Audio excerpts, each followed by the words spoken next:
Bismillahirrahmanirrahim. Assalamualaikum warahmatullahi wabarakatuh. Innal hamdalillah wa syukrulillah wassalatu wassalamu ala Rasulillah. Asyhadu an la ilaha illallah wa la syarikalah wa asyhadu anna Muhammadan abduhu wa rasuluh. Allahumma shalli ala Muhammad wa ala ali Muhammad. Baik pemirsa sekalian yang dirahmati Allah Subhanahu wa taala, tidak bosan-bosannya untuk kita mengucapkan puji syukur kita kepada Allah Subhanahu wa taala yang senantiasa mencurahkan segala nikmat kepada kita. Kita sadari telinga kita masih bisa mendengar lingkungan sekitar kita, mata kita masih bisa melihat apapun yang ada di hadapan kita. Kemudian hati dan segala apa yang ada pada diri kita masih bisa menangkap sinyal dari lingkungan kita. Nah, sahabat-sahabat semua, inilah tanda bahwa Allah begitu sayangnya kepada kita. Mudah-mudahan kita tetap menyadari betapa Allah sayang kepada kita, dan kita harus balas dengan kesyukuran, meningkatkan ibadah kita dan senantiasa berbuat kebaikan, lalu kemudian kita menyebarkan kebaikan dan mengajak orang senantiasa untuk selalu berbuat baik kepada sesama. Kemudian sahabat-sahabat semua, tidak lupa untuk kita mengucapkan salawat dan salam kepada junjungan kita Nabi besar Muhammad Rasulullah sallallahu alaihi wasallam. Allahumma shalli ala Sayyidina Muhammad wa ala ali Sayyidina Muhammad. Mudah-mudahan kita yang senantiasa menjaga eksistensi diri kita, menjaga sunnah-sunnah yang Rasulullah berikan kepada kita melalui para ulama, kita senantiasa menjaga kebaikan, nilai-nilai Islam. Mudah-mudahan kita dipermudah untuk mendapatkan syafaatnya kelak. Amin ya rabbal alamin. Baik sahabat-sahabat sekalian, pada kesempatan ini izinkan saya untuk sharing, berbagi sebenarnya. Dalam hal ini saya juga bukan termasuk ahli dalam hal ini, cuma saya ingin berbagi pengalaman terkait tentang integrasi sains dan Al-Quran. Nah, jadi bisa dikatakan pada kesempatan ini pertemuan kita ini bertemakan pengenalan integrasi sains Al-Quran. Nah, sahabat-sahabat semua, ini tentu kita ingin bahwa SMA Islam plus ya, SMA Islam Sains plus Tahfiz Quran Al-Ammar Tanjung Morawa, kita menginginkan, ya, kalau saya melihat begitu, kita menginginkan ini menjadi sebuah pangkalan ataupun laboratorium dari integrasi sains dan Al-Quran, bahkan ujung-ujungnya nanti ke islamisasi sains atau islamisasi ilmu. Cukup menarik sebenarnya dari judulnya ini. Akan ada pro kontra, ya lumrah ya, jangankan persoalan keilmuan ya, urusan yang lain juga pro kontra, masalah selera makan aja juga pro kontra, jadi apalagi persoalan pemikiran gitu ya. Nah, namun dalam hal ini saya ingin mengajak kita semua untuk melihat secara jernih seperti apa sebenarnya integrasi sains dengan Al-Quran. Nah, disinilah nanti kita coba lihat secara bertahap. Sahabat-sahabat sekalian yang dirahmati Allah Subhanahu wa taala, kalau kita melihat, coba sebelum kita berbicara tentang integrasi, kita lihat Al-Quran dulu ya. Mengapa Al-Quran diturunkan? Gitu. Nah, kalau kita lihat Al-Quran mengapa diturunkan dan apa tujuan fungsi Al-Quran itu diturunkan, bisa kita lihat pada surah Al-Baqarah ya 185. Syahrul Ramadan allazi unzila fihil Quran hudal linnas wa bainatin minal huda wal furqan. Bulan Ramadan yaitu bulan diturunkannya Al-Quran ya, diturunkannya Al-Quran, hudal linnas, petunjuk bagi manusia. Nah, ini bukan hudalil Islam, tapi petunjuk bagi manusia, hudal linnas wa bainati minal huda wal furqan, menjadi bukti dari petunjuk, kemudian pembeda antara yang hak dengan yang batil. Ini yang menjadi menarik, bukti dari petunjuk, bainati minal huda. Nah, ini sahabat-sahabat sekalian, jadi kita bagaimana ingin mengantar agar Al-Quran ini bisa menjadi petunjuk bagi umat manusia, bukan umat Islam saja. Nah, lalu dengan Al-Quran ini dijadikan sebagai petunjuk, akhirnya apa yang terjadi? Maka manusia akan diberkahi Allah hidupnya, manusia akan diberikan kehidupan yang baik di dunia, akan juga diberikan kehidupan yang baik di akhirat.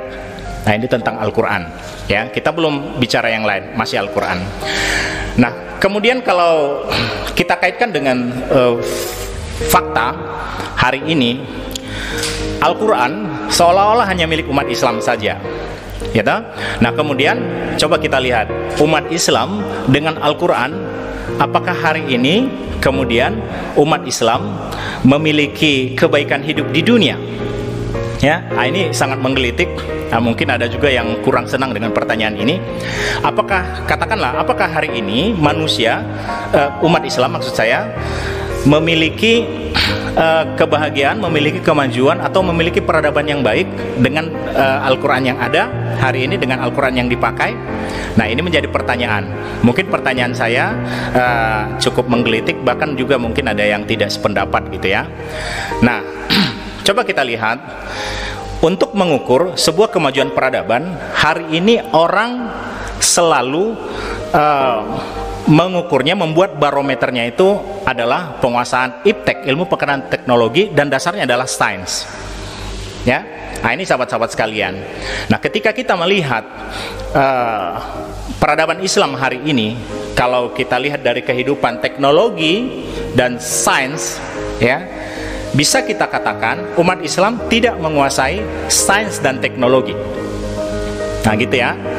Nah, padahal siapa yang menggunakan Al-Quran, maka dia akan memiliki peradaban yang baik. Karena dalam Al-Quran ada bayinat ya, ada Al-Furqan, pembeda antara hak dan batil. Dan ternyata stigma yang muncul juga, Islam itu terbelakang, jauh dari sains ya, jauh dari ilmu pengetahuan, jauh dari kemajuan modernisasi seperti hari ini. Nah, itu yang kita lihat faktanya. Lalu kemudian bagaimana kita melihat itu? Kalau saya bertanya lagi sebenarnya, nah, apakah umat Islam hari ini sudah memperlakukan Al-Quran sebagaimana mestinya? Nah, ini pertanyaan berikutnya. Nah, inilah sahabat-sahabat sekalian, mungkin ada yang kurang sependapat dengan pertanyaan ini, tapi ada juga yang sependapat. Karena memang kita sebagai manusia, Allah sudah anugerahkan bagaimana supaya kita berpikir dan menalar. Nah, pada Al-Quran surah Al-Imran ayat 190, 191, Allah Subhanahu wa taala berfirman, "Inna fi khalqis samawati wa ikhtilafil laili wan nahar la ayatil liulil albab." Ya. Sesungguhnya pada penciptaan langit dan bumi, kemudian silih bergantinya siang dan malam, adalah tanda-tanda bagi kaum yang berakal. Nah, ini tuh ulul albab. Atas dasar ulul albab inilah kemudian makanya kita memang harus kritis kepada Al-Quran. Bagaimana kita harus menggunakan Al-Quran ya, kritis kepada kondisi umat hari ini, umat Islam hari ini ya. Nah, sehingga dengan kritisnya kita, berarti kita menjalankan penalaran kita jalankan penalaran, bagaimana kita menalar melihat kondisi lingkungan kita hari ini. Nah, lalu kemudian dengan nalar itu, nah, kita bisa mengevaluasi dan membandingkan, sudah benarkah kita menggunakan Al-Quran sebagai panduan hidup kita. Nah, coba sedikit kita mengulik tentang isi Al-Quran. Pada kandungan Al-Quran itu ada banyak ragam yang diakomodasi di dalam Al-Quran. Sains itu termasuk sebagian besar isi dari kandungan Al-Quran itu. Tetapi hari ini kenyataan kita melihat para ulama yang muncul untuk menggunakan Al-Quran yang disiarkan itu hanya persoalan fikih. Dan persoalan fikih tidak lebih dari 20% dalam kandungan isi Al-Quran. Dan itu pun persoalan fikih di float yang 20% secara turun-temurun dari awal mazhab fikih ada, ya. Kemudian ini menjadi perdebatan yang tidak pernah habis sampai hari ini. Sementara masih banyak ranah lain di dalam Al-Quran yang perlu kita gali, kita eksplorasi, ya, sehingga kita bisa membangun peradaban umat Islam hari ini sehingga tidak tertinggal. Nah, inilah mungkin yang perlu kita lihat, dan inilah yang perlu kita nalari dulu. Inilah yang perlu kita kritisi. Mengapa hari ini kebanyakan kita sering berdebat persoalan fikih melalui Al-Quran, sementara fikih ini juga ada karena penafsiran para ulama. Nah, mengapa bukan ayat-ayat yang berkaitan dengan sains yang ada di dalam Al-Quran lebih kita gali, lebih kita eksplorasi, kita perdebatkan, kemudian akhirnya dia semakin berkembang, berkemajuan, dan inilah kemudian mendorong umat Islam bisa membangun peradabannya karena kritisnya itu. Nah, penalaran memang memunculkan perdebatan, tetapi Al-Quran bukan mau mengakomodasi perdebatan. Al-Quran adalah perkataan Allah yang mulia, Al-Quran adalah perkataan Allah yang suci, tetapi sah-sah saja ketika dalam tahap penafsiran tentang Al-Quran, kalau dia mengayat-ayat sains, silahkan saja manusia berdebat, tapi tujuannya adalah untuk berkemajuan, dan itulah yang dikatakan dengan perdebatan yang mendatangkan rahmat. Nah, jadi perbedaan pendapat tapi tujuannya untuk kemajuan. Nah, inilah yang mendatangkan rahmat. Nah, itu sahabat-sahabat sekalian, kita kembali ke ayat Allah tadi. Inna fi khalqis samawati wa ikhtilafil laili wan nahar la ayati liulil albab. Nah, siapa ini ulul albab ini? Siapa ulul albab itu? Nah, allazina yazkurunallah. Ini pada ayat berikutnya. Allazina yazkurunallah, yaitu orang-orang yang senantiasa mengingat Allah. Allazina yazkurunallah qiyaman wa qu'udan wa ala junubihim, dalam keadaan duduk, berbaring, dan dalam keadaan apapun dia selalu mengingat Allah. Ya, itu ulul albab. Nah, kemudian tidak pincang itu saja. Ya, tuntas mengingat Allah, tuntas ranah ruhani tuntas. Namun ada lagi yang penting di situ, yaitu wa yatafakkaruna fi khalqis samawati wal ard. Ini seringkali Allah menegaskan di dalam Al-Quran, fi khalqis samawati wal ard. Samawati, langit, wal ard, bumi. Ya, tanda tanya, langit, bumi, langit, bumi. Ini yang Allah berikan kepada kita. Ya, nah, justru siapa hari ini yang menembus langit? Ya, padahal Allah sudah menjelaskan di dalam Al-Quran tentang minas samawati wal ard, samawati wal ard, langit dan bumi, langit dan bumi. Nah, yang menarik lagi pada surah Ar-Rahman, ya, ya ma'saral jinni wal insi in istata'tum an tanfuzu min aqtaris samawati wal ardi fanfuzu la tanfuzuna illa bisultan. Nah, wahai segolongan manusia dan jin, apabila kamu ingin menembus langit dan bumi, kamu tidak akan mampu menembus itu kecuali kamu memakai sultan. Apa sultan? Ilmu pengetahuan. Ya toh? Nah, ilmu pengetahuan. Kita disuruhkan menembus langit dan bumi dengan ilmu pengetahuan. Tetapi hari ini, siapa dalam sejarahnya orang yang sudah berkali-kali pulang balik ke langit? Justru bukan dari kalangan Islam. Ini koreksi buat kita, sahabat-sahabat sekalian. Ya, ini tamparan keras buat kita. Memang sebagian ulama mengatakan Rasulullah sudah lebih pertama ke langit dan sebagainya, lebih pertama ketika perjalanan Isra Mi'raj. Ya, apakah kita hanya mengandalkan Rasulullah dan itu 1400 tahun yang lalu? Lantas hari ini ketika Rasulullah mengatakan antum ta'lamu umurid dunyakum, ya, kamu yang tahu tentang urusanmu hari ini, maka urusan kita hari ini, kita tertinggal di bidang sains. Lalu kemudian kita masih mengandalkan Rasulullah dengan yang dia melakukan Isra Mi'raj, dan itu juga perjalanan luar biasa, ya, yang tidak bisa diukur dengan sains, tetapi itu diukur dengan keimanan, gitu ya. Nah, gitu.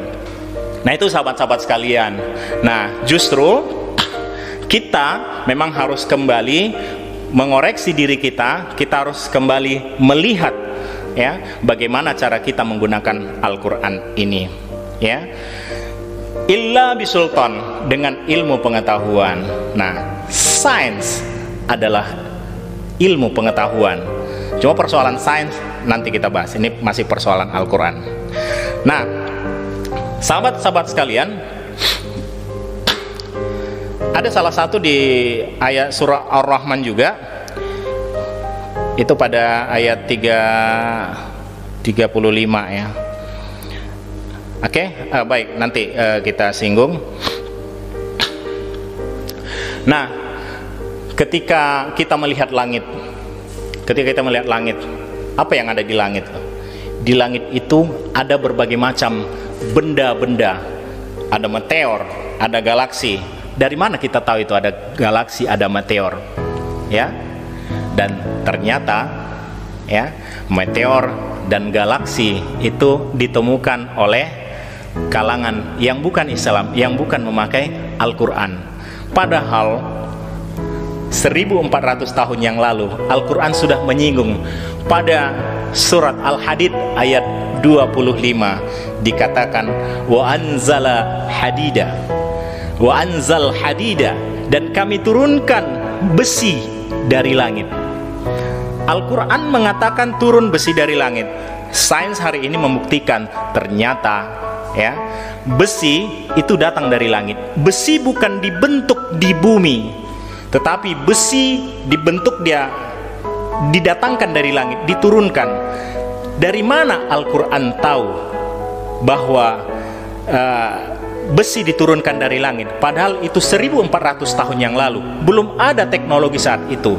Baru di abad 20 hari ini diteliti. Ternyata besi itu datang dari langit, yaitu dari pecahan bintang yang bernama supernova.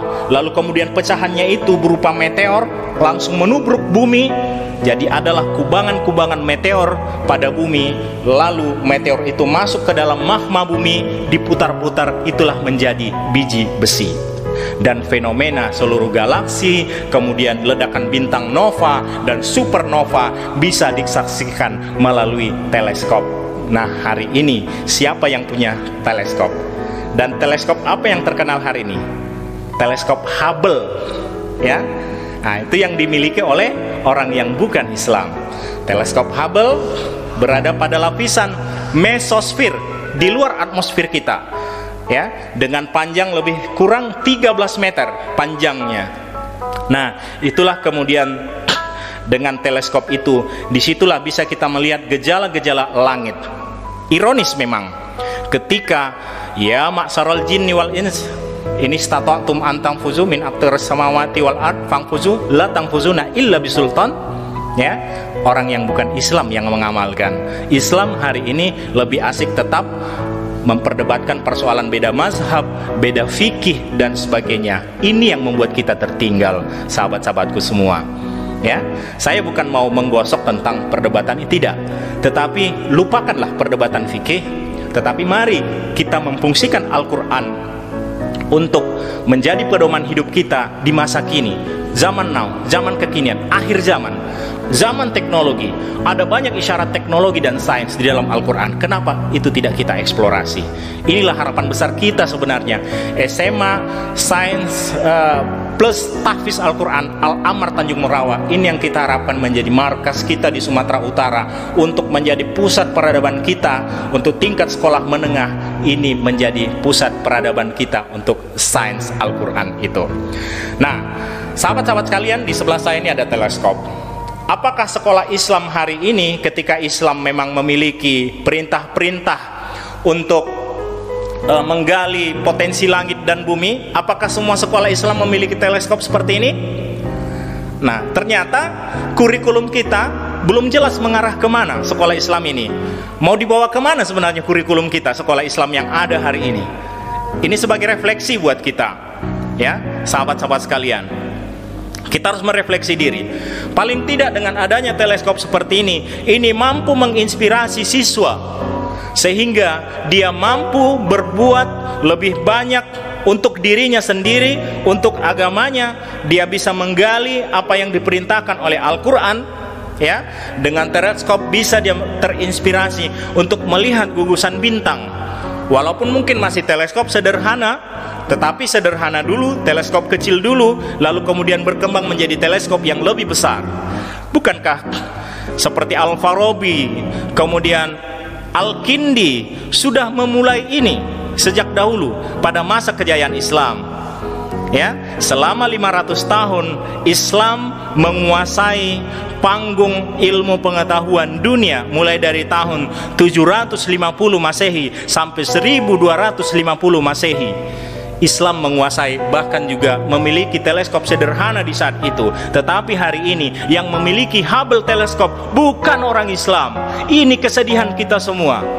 Itu sahabat-sahabat sekalian. Nah, inilah yang perlu kita merefleksi diri. Jadi sejauh mana kita memfungsikan Al-Quran itu sebagai pedoman hidup kita. Nah, ini sahabat-sahabat sekalian. Ya. Nah, untuk itu disinilah saya ingin melakukan sebuah pengantaran tentang integrasi sains Al-Quran. Yang tadi baru sebatas pengantar. Ya, refleksi kita, bagaimana kita memfungsikan Al-Quran sebagai pedoman hidup kita di masa sekarang ini. Kalau hanya untuk persoalan fikih itu kurang, tetapi itu juga harus tuntaskan dulu, tetapi itu juga tidak cukup. Ya, gali terus sesuai dengan apa yang ditegaskan di dalam Al-Quran. Wa bayyinatim minal huda, bukti-bukti dari petunjuk ada di dalam Al-Quran itu. Nah, gitu ya. Nah, sahabat-sahabatku semua, dalam pendekatan mengapa kita harus melakukan integrasi sains dan Al-Quran, sebenarnya kita tidak masuk ke ranah perdebatan. Kita hanya ingin bagaimana hasil dari integrasi ini nanti semua orang akan semakin tertarik dengan Al-Quran. Karena selama ini Al-Quran hanya dipandang sebagai kitab yang hanya dibaca, kemudian hanya dibaca saja, kemudian dihafal. Yusuf Qaradawi, ya, seorang guru besar dari Al-Azhar, Universitas Al-Azhar, Mesir, itu menjelaskan tahapan-tahapan kalau kita ingin berinteraksi dengan Al-Quran. Kaifa nata'amal ma'al Quran, itu dalam bukunya, judulnya Kaifa nata'amal ma'al Quran, bagaimana cara berinteraksi dengan Al-Quran. Maka ada beberapa tingkatan yang harus kita lakukan ketika kita ingin berinteraksi dengan Al-Quran, sehingga dia betul-betul jadi pedoman hidup. Yang pertama itu tilawatil Quran, tilawah dulu. Yang kedua baru tahsinul Quran, ya, memperbaiki bacaan tilawahnya. Kemudian yang ketiga tahfiz, ya, tilawah, tahsin, tahfiz. Saya yakin semua sekolah Islam ini pakai nih. Bahkan sekolah negeri juga ada yang pakai tahfiz sekarang. Saya dengar ada salah satu sekolah negeri di Binjai mewajibkan ada program tahfiznya, gitu ya. Nah, kemudian setelah tahfiz baru masuk terjamah, ya toh? Nah, setelah terjamah baru masuk tafsir. Habis tafsir baru masuk tadabur. Ada 6 tingkatan. Yusuf Qaradawi mengatakan seperti itu. Setelah 6 tingkatan ini baru memang betul-betul Al-Quran itu kita pahami bisa dijadikan pedoman. Nah, hari ini kita coba evaluasi diri dulu. Bagaimana kita di Indonesia menggunakan Al-Quran ini, sahabat-sahabat sekalian? Ya, data dari Pusat Studi Al-Quran dan Institut Ilmu Al-Quran Jakarta mengatakan bahwa orang Indonesia mayoritas Islam, kemudian pada penduduk Islamnya itu dilakukan penelitian tentang cara membaca Al-Quran. Ternyata hanya 50%, ya, umat Islam yang mampu membaca Al-Quran. Hanya 50%. Ini ironis, ya, 50%. Yang dilakukan penelitian secara acak sekitar tahun 2006-2007. Nah, ya toh? Nah, ada penelitian terbaru. Penelitian terbaru itu ada peningkatan 3%. Ya, itu data sekitar tahun 2018. Ya. Jadi 53% umat Islam yang mampu membaca Al-Qur'an. Ya. Jadi 47% lagi itu buta Al-Qur'an. Sangat ironis, ya. Itu baru tilawah saja, ya toh? Itu baru tilawah. Bagaimana kita mengharapkan tahsinul Quran? Lalu bagaimana kita ingin mengharapkan tahfizul Quran sampai ke atas, terjamah, tafsir, tadabur? Lalu bagaimana kita memahami ini jadinya, memahami Al-Quran ini? Nah gitu kan. Nah sementara kita ingin menjadikan Al-Quran sebagai petunjuk, tetapi kita belum mampu mentadaburi Al-Quran itu. Ini ironi yang paling besar dalam kehidupan kita, ya. Nah Indonesia, ya. Nah itu dia tadi. Nah sementara kalau kita lihat di sisi lain, pendidikan kita, apakah mengakomodasi, mendekatkan diri kita kepada Al-Quran kah? Nah, atau paling tidak gini aja, simple aja, adakah pendidikan Indonesia yang membawa kita kepada sebuah keberhasilan mutlak yang bisa membangun negeri ini gitu ya? Ada berapa persen lah kira-kira? Nah kalau saya bertanya gini, ini agak pertanyaan menggelitik nih. Setiap produk otomotif ya yang laku tiap tahun ya di Indonesia, katakanlah Toyota, ada berapa unit? Saya baru lihat data, setiap tahun Toyota itu seperti Avanza dan sebagainya, ya mohon maaf sebut merek. Nah, ini setiap tahun laku sekitar 200 ribu unit. Nah, gitu ya. Nah, kemudian sepeda motor Honda, Yamaha, Suzuki, ya, itu ratusan ribu, bahkan mencapai jutaan unit per tahun. Nah, gitu kan. Nah, kalau saya melihat, saya ingin bertanya, apakah tidak tersinggung insinyur-insinyur teknik mesin kita di Indonesia? Nah, gitu ya. Setiap tahun ternyata otomotif yang kita pakai di Indonesia ini semuanya produk luar gitu ya. Kenapa tidak memakai produk kita Indonesia? Dan setelah sekarang ini, setelah kita merdeka sampai hari ini, ya ternyata apa yang kita hasilkan dari sisi otomotif juga belum ada. Nah, ini sahabat-sahabat sekalian, apa tidak tersinggung insinyur itu? Nah gitu ya. Nah makanya agak sedikit saya ragukan ini tentang orientasi dan hasil ataupun output pendidikan Indonesia. Ya, kita bicara realitas saja. Ya, kita bicara realita hari ini. Ya, yang dilakukan oleh perguruan tinggi apa, kemudian hasilnya apa. Mohon maaf bagi yang tersinggung, tetapi kita coba melihat realita hari ini. Ya, insinyur kita menghasilkan apa sudah setelah Indonesia merdeka? Ya, nah guru-guru kita telah menghasilkan apa dari sisi pendidikan?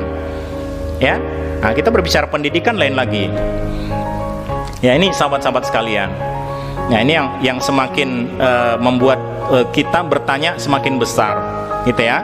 Nah carut marut persoalan ini apa penyebabnya? Nah gitu ya.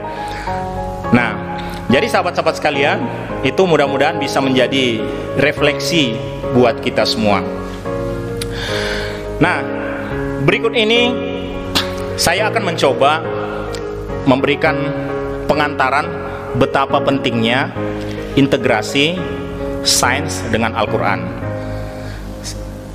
Pertama, sains dengan Al-Quran jangan dipertentangkan dulu, sebab Al-Quran membutuhkan sains, ya, membutuhkan sains dalam arti sehingga kita nanti mampu mengeksplorasi dan menalar dari ayat-ayat Al-Quran yang terkaitan dengan sains, maka kita harus lakukan langkah-langkah sains, metode ilmiah dan sebagainya.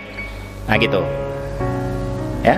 Nah sains tanpa Al-Quran, ini sains akan menjadi liar ya.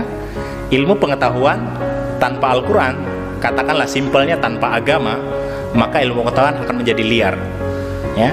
Ibarat kuda kusir ini tanpa ada ini ya, tanpa ada pengendali gitu ya. Nah, tanpa ada kusir, kuda tanpa ada kusir, kuda delman tanpa ada kusir. Nah gitu, bayangkan apa yang terjadi. Dia akan jalan tanpa kendali gitu, sehingga muncullah seperti pakar-pakar sains, akhirnya dia meniadakan Tuhan. Siapa yang baru meninggal kemarin, pakar fisika Stephen Hawking ya. Stephen Hawking mengatakan, Tuhan itu tidak ada, alam semesta ini berjalan apa adanya, dia akan berubah dari waktu ke waktu. Nah gitu ya, sampai seperti itu, dan banyak yang mengikutinya gitu. Nah ini mengapa terjadi seperti ini? Karena memang hari ini umat Islam mengalami kemunduran menyajikan Al-Quran dari sisi sains, sehingga orang yang punya pandangan tentang sains akhirnya menjengkali umat Islam.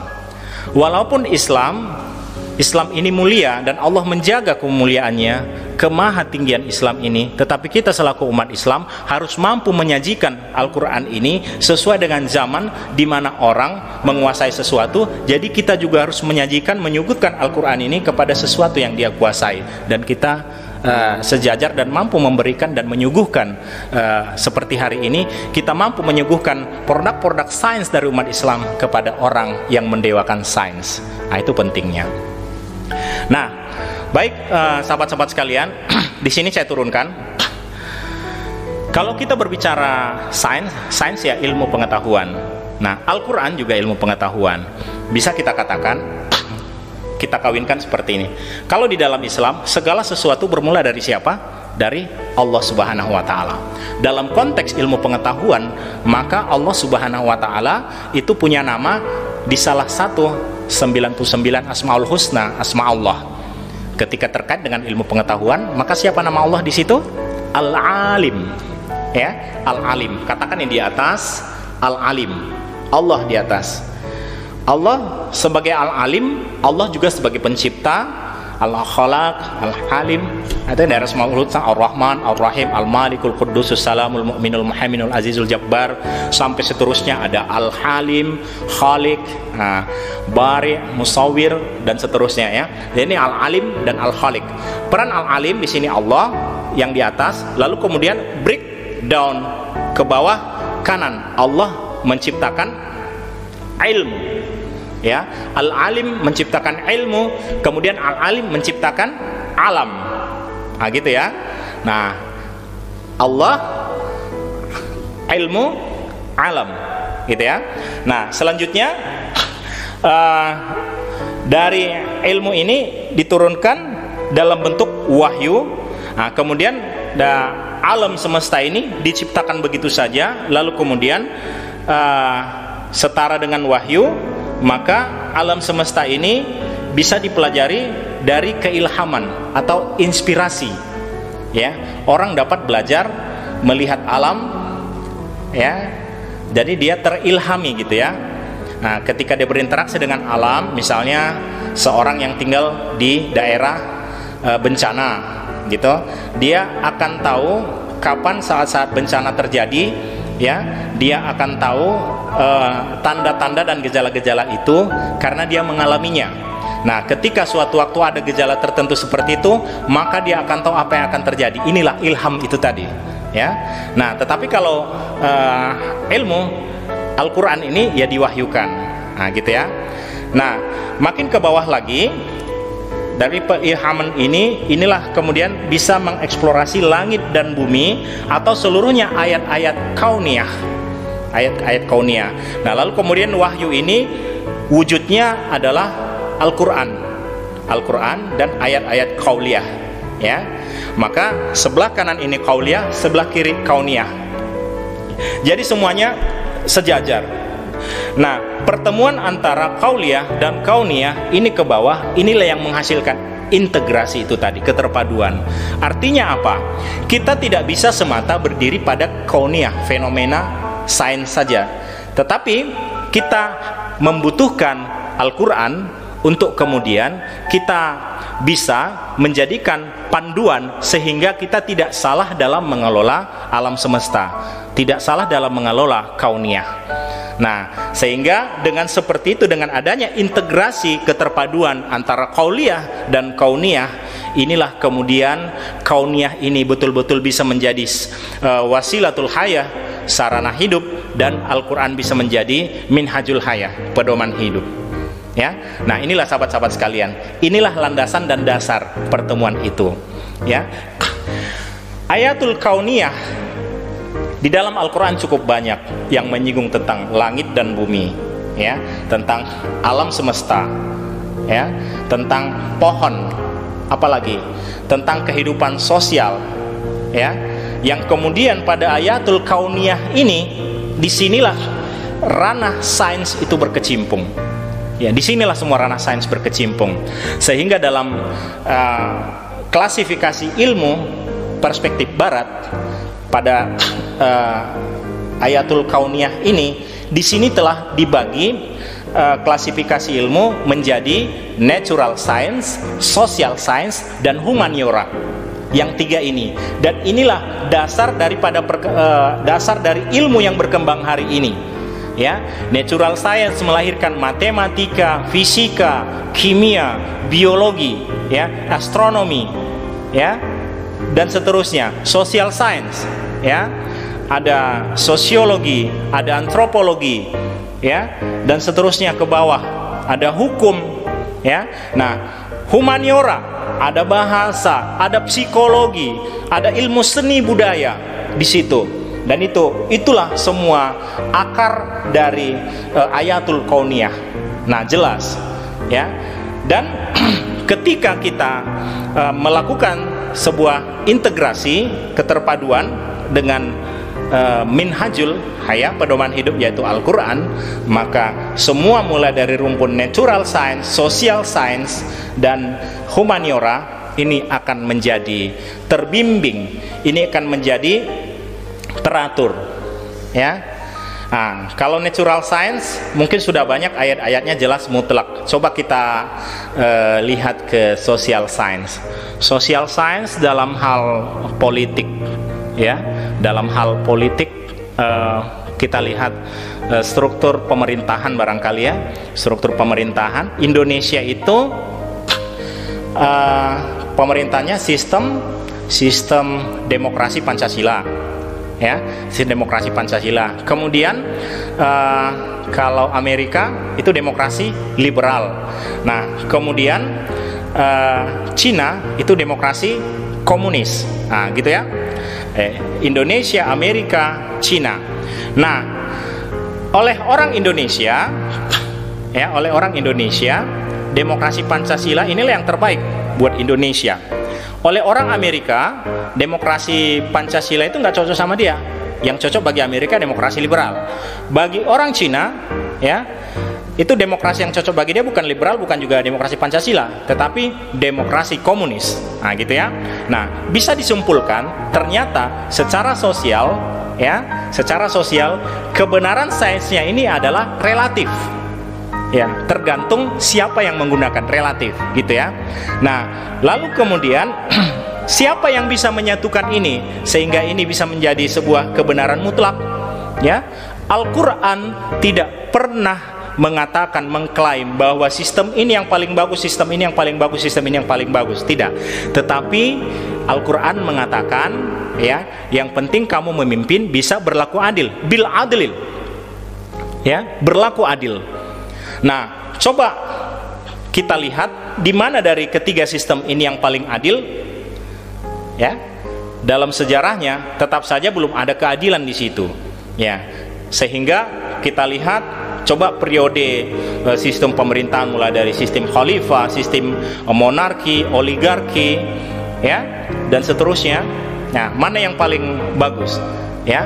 Al-Quran juga tidak mengatakan sistem khilafah yang paling bagus, tetapi siapa yang paling adil, ya, itulah yang paling sesuai dengan Al-Quran, dan inilah yang memberikan kebaikan hidup di dunia bagi seluruh umat, bukan hanya umat Islam. Nah, inilah sahabat-sahabat sekalian. Jadi itulah pentingnya integrasi. Kenapa? Kita membutuhkan keputusan mutlak sebuah kebenaran, dan keputusan mutlak sebuah kebenaran tidak ada pada sains, karena sains relatif. Kebenaran sains itu relatif, tergantung siapa yang memakainya. Tetapi mutlak kebenaran adalah Al-Quran. Al-Quran karena jelas Al-Quran adalah perkataan Allah Subhanahu Wa Taala dan tidak ada paksaan di dalamnya. Ya, la ikraha fiddin, tidak ada paksaan dalam sebuah agama, sebuah keyakinan dan sebagainya. Al-Quran sudah menegaskan itu. Tetapi Al-Quran sudah menjaminkan bahwa di dalam Al-Quran la raiba fi hudalil muttaqin, tidak ada keraguan di dalam Al-Quran dan menjadi petunjuk bagi orang-orang yang ingin menyerahkan diri kepada Allah, muttaqin, yang bertakwa, yang yakin sepenuhnya kepada Allah Subhanahu Wa Taala. Nah, gitu. ya. Jadi dalam Quran tidak ada paksaan gitu. Nah, alangkah salahnya ketika orang sains langsung menutup diri ketika kita ingin merujuk bahwa aktivitas dia telah ada di Al-Quran, lalu kemudian dia menutup diri. Ini sikap yang salah. Seorang saintis yang seperti ini dikatakan tidak bijak, ya, sangat tidak bijak. Inilah sahabat-sahabat sekalian, perlu kita melihat bagaimana supaya kita mampu bersikap bijak untuk melihat kondisi yang ada. Tidak perlu emosional. Pelajarilah Al-Quran dengan baik sehingga kita mampu, ya, untuk menggunakan Al-Quran sebagai pedoman dan panduan hidup kita. Nah, inilah sekedar pengantar sahabat-sahabat sekalian, sekedar pengantar yang nanti kita coba korelasikan, hubungkan bahwa antara sains dengan Al-Quran, ya, ini harus kita dampingkan, ya. Jadi tidak usah dikritik dengan wah, Al-Quran kan atau agama itu pseudo-sains, pseudo-ilmiah. Nggak usah dulu diklaim seperti itu, ya, karena sains juga belum tentu mutlak menentaskan segala persoalan. Mau seperti apapun prinsip metode ilmiah untuk mengkaji objek-objek Al-Quran berdasarkan sains itu juga bakalan mengalami kebuntuan. Karena sains punya ranahnya sendiri dan Al-Quran punya ranahnya sendiri. Dampingkan saja.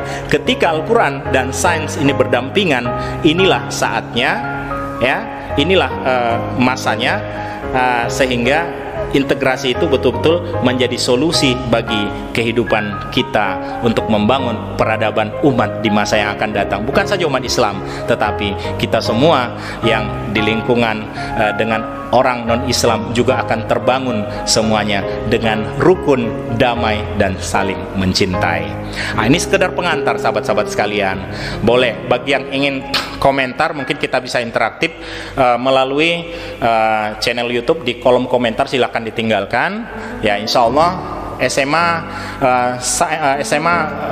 Sains plus Tahfiz Quran Al-Ammar mudah-mudahan bisa menjadi pusat pemikiran kita tentang integrasi sains, bahkan nanti menuju ke integrasi ataupun menuju ke islamisasi ilmu, ya. Nah, di sini kita berdiskusi dengan baik, karena setelah ini masih banyak lagi hal-hal bagaimana cara mengajarkan di kelas, bagaimana kita mengambil relevansi Al-Quran. Apakah ini nanti ada yang mengatakan ini kan cocokologi, ini dicocok-cocokkan? Tidak dicocokkan, tetapi inilah kedua-duanya ilmu datang dari Allah Subhanahu wa taala. Sains ilmu dari Allah, Al-Quran dari Allah. Dampingkan, karena dua-duanya datang dari Allah supaya hidup kita tidak nyasar.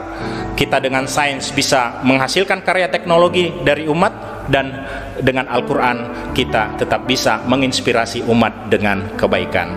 Demikian sahabat-sahabatku semua, semoga bisa menginspirasi. Billahi taufiq wal hidayah. Assalamualaikum warahmatullahi wabarakatuh.